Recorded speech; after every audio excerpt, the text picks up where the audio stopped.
Hello everyone. तो कैसे हैं आप लोग गाइस? वेलकम टू फंडा makers YouTube channel. as you might have known, last year for CAT 2020 we have provided ample number of free live lectures to help you to crack it with ease. So in this basically this year too we are starting with the CAT previous year paper solving, starting with the CAT 2020 all slots. In these sessions, we will covering all the sections like QA, LIDI, VARC. We will try to solve all the questions with the best possible approach and with the 2-3 methods too. And one more thing guys, as per my last 6 to 7 year of training experience, if you really wish to score 99 plus percentile in CAT exam, then focus on the concept part and solve past year papers effectively. These are great way to improve your percentile. Once we are done with the CAT solutions, then we will delivering past year IFT, Z paper solutions as well. I'm now starting with CAT 2020 slot 3 quantitative aptitude. So sit tight for the great learning experience. And after the session, don't forget to like, share, subscribe our videos and YouTube channel. Guys, in this video, I will discuss first two questions of slot 3 QA. So let's start. The first question is, Dick is thrice as old as Tom and Harry is twice as old as Dick. If Dick's age is 1 year less than the average age of all three, then Harry age in years is. तो guys मैं 2 methods लेकर चलूंगा इस questions को solve करने के लिए. The first one is the traditional approach. काफी स्टूडेंट उसी को इसे स्टार्ट करते हैं. जैसे कि क्या किया होगा आप लोगों ने भी, अगर इस बार किसी ने अटेम्प्ट दिया हो, या फिर अगर आपके माइंड में जो फर्स्ट अप्रोच आनी है कि आप क्या करेंगे, Dick is thrice as old as Tom, तो आप क्या करेंगे कि टॉम का एज आप एज्यूम कर लेंगे कि let assume the age of Tom be X and Dick is thrice as old as Tom. तो डिक का एज कितना हो जाना है guys? 3x. And Harry is twice as old as Dick. तो हैरी का हो जाना है आपका twice as Dick, means 6x, right? Now it is given in the question, if Dick's age is 1 year less than the average of all three, then Harry age is in years is. ये आपको बताना है. तो सबसे पहले average is what? Average is sum of observations upon number of observations. तो basically average क्या रहेगा इन 3 पर्सन की एज का, means x plus 3x plus 6x by 3. और हैरी का बोला गया है कि डिक का एज कितना है? 1 year less than the average, इस -1 इक्वल्स टू डिक का age, that is 3x. when you solve this equation, what you will get is 6x x plus 3x plus 6x, that is 10x minus 3 by 3 equals to 3x. 10x minus 3 equals to 9x. when you solve this, x comes out to be 3. तो x का value कितना आ गया है आपका? 3. the question is you have to find the Harry's age, that is 6x. that should be equals to, and x is 3, means Harry age should be 6 into 3 means 18. so the correct answer of this question is 18. और theta type में पूछा गया था slot 3 में. This is method 1. अगर हम x ना लेकर, किसी के माइंड में सर x वगैरह ना लें, तो इसे किस तरह सॉल्व कर सकते थे? तो in such scenario what we will do is कि हम इस तरह कर सकते थे कि बोला गया है कि Dick age is thrice as old as Tom. तो मैं टॉम का एज एज्यूम कर लेता हूं 1. डिक का कितना हो जाना है? 3 ले लेते हैं. मैंने टॉम का एज एज्यूम कर लिया 1 यूनिट, तो डिक का कितना हो गया? 3 यूनिट. एंड बोला गया है कि Harry is twice as old as Dick. तो हैरी का कितना हो जाना है? 6 यूनिट. ये मैंने इस तरह से कुछ वैल्यूज एज्यूम कर लिया, फिर इस रेशियो में मैंने एज्यूम कर लिया. If Dick's age is 1 year less than the average age of all three, तो अगर मैं इस रेशियो के अकॉर्डिंग मैं एवरेज फाइंड करता हूं, तो एवरेज कितना आ जाना है guys? 6 plus 1 is 7 plus 3 is 10, means 10 by 3. कितना आया है? 10 by 3.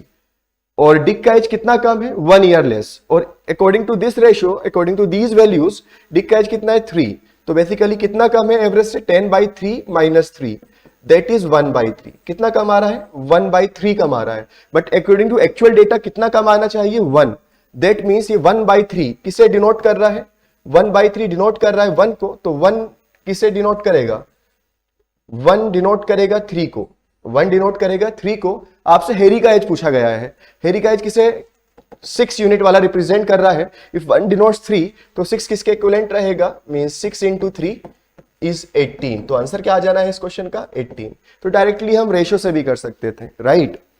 So this is the second method to solve this question, और काफी इजी क्वेश्चन था इस सच, लेवल 1 का क्वेश्चन मैं कहूंगा इसे। Next question, in next question पूछा गया है कि the area in square units enclosed by the lines x equals to 2 and y equals to mod x minus 2 plus 4, then the x axis and the y axis is equals to, basically हमें कहा कि x equals to 2, y equals to mod x minus 2 plus 4, x axis and y axis जो area enclose कर रहे होंगे वो area कितना है? This is the question guys. तो आइए देखते हैं। तो बेसिकली इसके लिए हमें थोड़ा सा ग्राफ का नॉलेज होना चाहिए था कि मॉड्यूलस का ग्राफ किस तरह होता है, कि अगर कुछ मॉड्यूलस ग्राफ में हम चेंजेस करते हैं किस तरह से आपका फिगर बनेगा। ठीक है, x इक्वल्स टू 2 का तो हम इजीली जानते हैं, x एक्सिस भी जानते थे, y एक्सिस भी जानते थे। बेसिकली क्वेश्चन क्या था कि आपको ये जो ग्राफ इसका नॉलेज होना चाहिए था कि y equals to mod x minus 2 plus 4। और जिन भी स्टूडेंट्स ने लास्ट ईयर क्लासेस की होंगी आपको ये सब क्लासेस में मिला होगा। ठीक है, फ्री लेक्चर्स में ही कराए गए थे इस तरह के क्वेश्चंस। तो बात करते हैं, स्टार्ट करते हैं।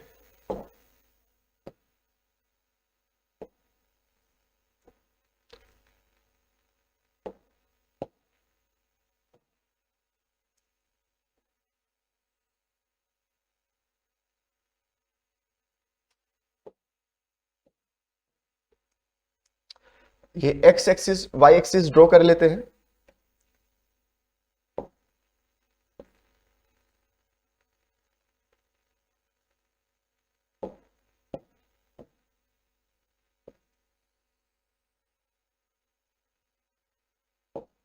चलिए साहब, this is y axis, this is x axis.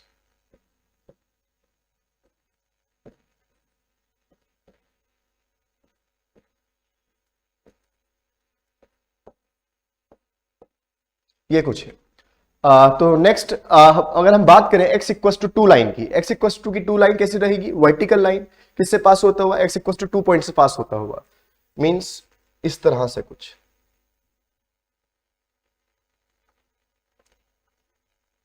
अब बात करें y equals to mod x minus 2 की, तो गाइस ध्यान से देखिएगा, मैं आपको स्टेप बाय स्टेप बता भी देता हूं कि किस तरह से इसे ड्रॉ करना था। वैसे अगर आप आगे आपको नॉलेज हो तो आपने ये सॉल्व भी किया होगा कि y equals to mod x का ग्राफ किस तरह से रहता है। आई थिंक इसका आइडिया तो सभी को होता है कि ओरिजिन से पास होता हुआ इस शेप का फिगर कोई। अब हम x में हमने -2 किया है तो ग्राफ किधर शिफ्ट हो जाएगा? 2 यूनिट राइट शिफ्ट हो जाना है। मींस किससे? x इक्वल्स टू 2 पॉइंट से अब जाएगा पास होता हुआ कुछ इस तरह से। अब ये हमने पूरे में +4 कर लिया। अब ये क्या हो जा रहा है? 4 यूनिट ऊपर शिफ्ट हो जाएगा। मींस ये ग्राफ किधर से किस पॉइंट से किस वर्टेक्स से पास होएगा? 2,4 से पास होना है। मींस कुछ इस तरह से ग्राफ रहेगा। अब मैं इसे इधर अपनी फिगर में बनाता हूं। कहां से पास होएगा ये? 2 यहां, 4 यहां। मींस इस पॉइंट से 2,4 से पास होना है कुछ इस तरह से।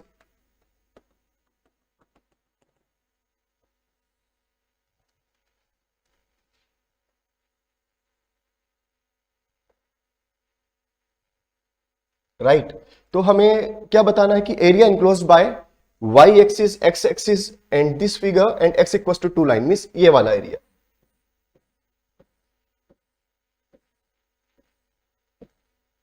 अब देखिए, अब ये ऐसे मैं बहुत इजीली फाइंड कर सकता था गाइस।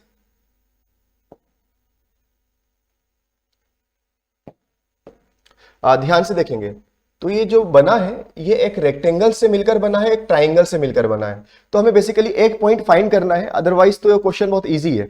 अब ये डिस्टेंस तो जानते हैं, ये रेक्टेंगल ले लेते हैं। Let's say O A B सी, इस पॉइंट को ले लेते हैं D. Rectangle O A B C, इसका एरिया तो हम इजीली फाइंड कर सकते हैं बिकॉज ये कितना लेंथ है इसका? ये 2 यूनिट। और ये कितना लेंथ है? मीन्स 0 से लेकर 4, ये किसका लेंथ कितना हो जाना है? 4 यूनिट। राइट, ये 4 है तो ये इसके पैरेलल है, ये भी कितना हो जाना है? 4 यूनिट। और ये भी लेंथ कितना है आपका 2 यूनिट। तो एरिया ऑफ रेक्टेंगल तो मैं इजीली फाइंड कर सकता हूं, area of rectangle is length into breadth, means कितना हो जाना है 2 इंटू 4 मींस 8। हमें टोटल एरिया फाइंड करना है, तो 8 तो आ गया। मींस अब हमारा नेक्स्ट टारगेट रहा इस ट्राइंगल का एरिया फाइंड करना, इस ट्राइंगल का एरिया फाइंड करना। अब ट्राइंगल का बेस का लेंथ तो मैं जानता हूं, अगर मैं इस हाइट को फाइंड कर लेता हूं, डीसी का वैल्यू फाइंड कर लेता हूं, तो हमें area of triangle is half of base into height, तो हमारा इस एरिया का ट्राइंगल का भी इजीली आ जाएगा। अब ध्यान से देखेंगे, बस एक स्टेप और करना है, you will get the answer. Base तो मुझे मालूम है और ये पॉइंट कौन सा है 4, तो अगर मैं इस पॉइंट को डी पॉइंट को फाइंड कर पाता हूं तो मेरा हाइट भी आ जाना है इस ट्राइंगल का। तो देखिएगा इस पॉइंट को मुझे फाइंड करना है, तो अगर मैं इस y equal to mod x minus 2 plus 4 में x 0, मुझे मालूम है कि ये वर्टेक्स का x कोऑर्डिनेट कितना है 0 है, तो y मुझे फाइंड करना है बेसिकली। तो मैं इस इक्वेशन में, बिकॉज ये मॉड्यूलस ग्राफ पास हो रहा है इस पॉइंट से, तो इस इक्वेशन में x 0 पुट कर देता हूं तो मुझे y का वैल्यू आ जाना है। ठीक है, तो कितना हो जाना है x इक्वल टू 0 पर y equal to 2 plus 4 that is 6, means कितना आ गया है ये पॉइंट आपका 0,6। तो ये पॉइंट है आपका 0,4 0,6। तो हाइट कितना आ गया आपका, हाइट आ गया आपका 2 यूनिट। हाइट कितना आ चुका है आपका 2 यूनिट, राइट। तो एरिया तो आ जाएगा, area is half of length base into height, half of base into height that means half of 2 into 2 that is 2 unit. तो टोटल एरिया कितना आ जाएगा 8 plus 2 that is 10 unit. Option C is the right choice. Simple question था guys ये भी, ठीक है। तो ये 2 क्वेश्चन मैंने इस वीडियो में कवर किए। इसी तरह से आने वाले वीडियोस में आपको पूरे स्लॉट का क्यूए का सॉल्यूशन हम लोग प्रोवाइड करेंगे, ठीक है। Will meet in the next video, bye bye, take care.